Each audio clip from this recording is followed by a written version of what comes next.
media hora te voy a explicar eso de los gases ideales o perfectos, sus leyes y sus ecuaciones.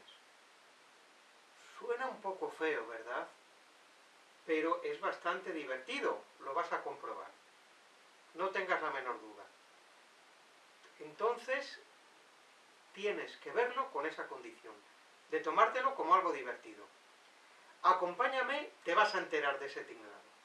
Bueno, pues vamos a ver esos gases ideales. En primer lugar, veremos unas nociones preliminares. En segundo lugar, la ley de Boyle-Mariotte. En tercer lugar, la ley de Charles o ley de Charles-Guy-Lussac. En cuarto lugar, la ley general de los gases ideales. Luego, la ley de Avogadro. Luego, la ecuación de estado de los gases ideales y finalizaremos hablando de los gases reales. Vamos a ver esas nociones preliminares. Vamos a trasladarnos un poco lejos. En la Edad Media, ¿qué hay entre ese caballero y su dama? Hoy sabemos que hay aire, compuesto en su mayor parte por nitrógeno, seguido del oxígeno. Pero, ¿qué se pensaba en la Edad Media? Pues simplemente que no había nada. Hasta 1648, que Jean-Baptiste van Helmont intuye por varios procesos como la fermentación que hay algo. Y a ese algo lo llama gas, que viene de caos. Efectivamente, cuando cerraba las plantas se morían los animales, ahí había algo. Pero contrariamente a los sólidos, que ocupan posiciones fijas, o a los líquidos, que pueden fluir en capas, en los gases las partículas que lo forman, en ese momento no se conocía nada de moléculas, entonces se mueven en todas las partes del espacio. De ahí viene la palabra gas, que viene de caos. Vamos con la ley de Boyle-Mariotte. Se llama así porque Robert Boyle, en 1662, enunció los primeros principios y fue perfeccionado por Ed Mariotte en 1676. ¿Ves este señor hinchando un neumático? Pues si piensas bien en ello, te vas a aprender la ley de Boyle-Mariotte y enseguida lo vas a entender. ¿Ves cómo al aumentar la presión disminuye el volumen de un gas? Más presión, menos volumen. Más presión, menos volumen. Más presión, menos volumen.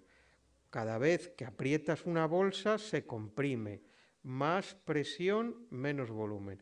Pues eso es en definitiva la ley de Boyle-Mariotte. Entonces, en un gas, para una determinada situación, la presión por el volumen siempre es constante. A temperatura constante, la relación entre presión y temperatura de un gas permanece constante. A más presión, menos volumen. Ahora imaginemos dos situaciones del mismo gas. Le tenemos comprimido en un recipiente, abrimos y ¿qué ocurre? Ahí el volumen ha cambiado, pero la presión también. Si nos fijamos, no hace falta ser muy listo para saber que en el primer recipiente la presión es mayor que en el segundo. Entonces, como la presión por el volumen es constante, tendremos que en el caso 1, la presión del caso 1 por el volumen del caso 1 será igual a la presión del caso 2 por el volumen del caso 2. Sencillo, ¿verdad? Vamos con la segunda, la ley de Charles o ley de Charles-Guy-Lussac. Este es Jacques Charles, estaba dentro de la corte de Luis XVI, el rey que guillotinaron en Francia, y era muy aficionado a la aerostática, a los globos. Entonces, en 1787 enuncia sus primeros principios. No hace falta ser muy listo para saber que al calentar un gas, este se expande y por eso los globos pueden ascender. La perfecciona Joseph Louis Gay-Lussac en 1803. Piensa en el globo. Si piensas en el globo y su funcionamiento, entonces ya conoces la ley de Charles o de Charles Gay-Lussac. Al calentar un gas, este se expande. Más temperatura, más volumen. Más temperatura, más volumen. Más temperatura, más volumen. ¿Qué pasa si tiras al fuego una botella cerrada que estalla? Entonces, ahí lo tienes. En este caso, el volumen dividido por la temperatura siempre es constante. Y de la misma manera, como hemos visto anteriormente, en dos situaciones, el volumen de la primera situación dividido por la temperatura de la primera situación será igual al volumen de la segunda situación dividido por la temperatura de la segunda situación. A presión constante, la relación inversa entre volumen y temperatura de un gas permanece constante. A más temperatura, más volumen. Si el volumen de un gas está relacionado con la temperatura, a más temperatura, más volumen, ¿cuál será la temperatura en la que el volumen de un gas sea cero? Buena pregunta, ¿verdad? Vamos a ver, si disminuimos 1 grado la temperatura, el gas se contrae en la relación 1 partido por 273. Es una relación que se comprueba experimentalmente. ¿Podemos bajar tanto la temperatura de tal forma que no ocupase ningún volumen? Es el cero absoluto. Menos 273,15 grados es el cero absoluto. 0 Kelvin. 0 grados Kelvin en la escala Kelvin. Es la temperatura teórica más baja, en la que no hay movimiento de las moléculas. Es inalcanzable, ya que no existe el volumen cero. Ahí lo tenemos. Hemos visto la gráfica antes de la relación entre el volumen y la temperatura. Si juntásemos cualquier gas, todos nos llevarían al cero absoluto, que es donde el volumen se hace cero. Recuérdalo, menos 273,15 grados centígrados, o lo que es lo mismo, 0 grados Kelvin. Ya vemos que es inalcanzable realmente. Pero ¿estamos tan lejos? Bueno, pues el universo tiene una temperatura de 3 Kelvin, menos 270 grados centígrados. Y en ciertas nebulosas se alcanza 1 grado Kelvin, menos 272 grados centígrados. Vamos a la ley general de los gases ideales, enunciada por Émile Clapeyron en 1834. Pues simplemente se hace combinando las leyes anteriores. Entonces tendríamos que la presión por el volumen partido por la temperatura es constante. Y de la misma manera, en dos situaciones, la presión de la primera situación por el volumen de la primera situación dividida por la temperatura de la primera situación es igual a la presión de la segunda situación por el volumen de la segunda situación dividida por la temperatura de la segunda situación. Vamos a la ley de Avogadro. Antes de entrar en la ley de Avogadro, que fue enunciada por Amedeo Avogadro en 1811, hemos hablado de presión, de volumen, de temperatura, pero no nos hemos metido en realidad en lo que forma el gas, las moléculas. El volumen de un gas a una determinada presión y temperatura es proporcional al número de átomos o moléculas, independientemente de la naturaleza del gas. Esto parece lógico, ¿verdad? Si tenemos que el gas es una serie de moléculas que se mueva, su volumen tendrá que depender, evidentemente, de ellas. Vamos a ver un caso. En este caso, el deuterio, que es un isótopo del hidrógeno.